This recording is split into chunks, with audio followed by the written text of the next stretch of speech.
మీరు ఒక ఛానల్ పెట్టాలనే ఆలోచనను కూడా వెలిబుచ్చారు. ఆ విషయంలో ఎటువంటి మంచి ప్రశ్న వేశారు.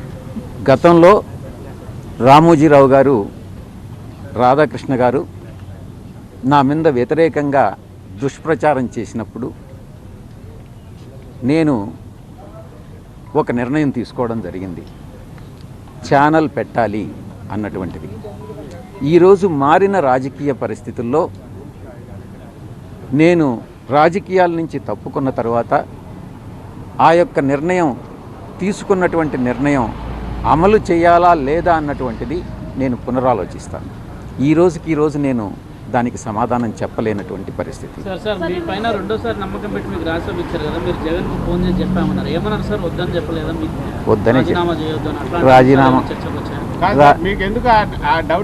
ఆయన అడిగారు, మీరు వెయిట్ చేయాలా? చెప్పండి. జగన్ గారికి నేను అన్ని వివరంగా చెప్పాను. ఈ పరిస్థితుల్లో నేను న్యాయం చేయలేనన్నటువంటి విషయం కూడా చెప్పాను. ఆయన అన్న అడ్వైజబుల్ కాదు, నువ్వు రాజీనామా చేయొద్దు, పార్టీ నీకు అండగా ఉంటుంది, మేమంతా నీకు అండగా ఉంటాం, నువ్వు తీసుకున్నటువంటి నిర్ణయం కరెక్ట్ కాదేమో అని ఆయన చెప్పడం జరిగింది. అయినప్పటికీ కూడా నా నిర్ణయం బట్టి నేను ముందుకు వెళ్తా ఉన్నాను. మీరు అనుకుంటే న్యాయం ఏంటి సార్? న్యాయం చేయలేని అంటున్నారు. మీరు ఒక ఏమనుకోవద్దు, క్లారిటీ ఉండాలి క్వశ్చన్ వేస్తే. క్లారిటీ లేని క్వశ్చన్స్ కానీ మీ పదవికి న్యాయం చేయలేదు అంటున్నారు. న్యాయం చేయడం అంటే ఏంది అని అడుగుతున్నాను. మీరు ఏ పత్రిక, మీరు మీ యొక్క ఉద్యోగ ధర్మానికి మీరు న్యాయం చేస్తున్నారా? చెప్పండి.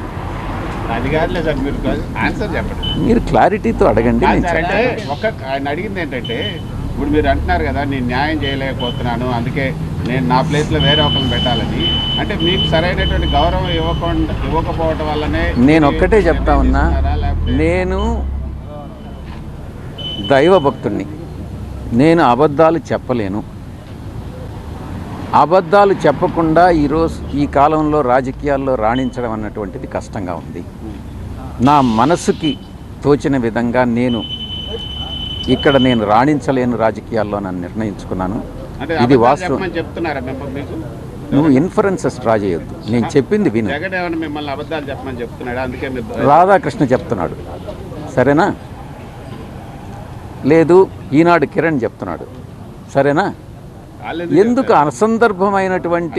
అసందర్భమైనటువంటి ప్రశ్నలు అనవసరం. నువ్వు అడగాల్సింది క్లారిటీతో అడుగు, నేను చెప్తాను.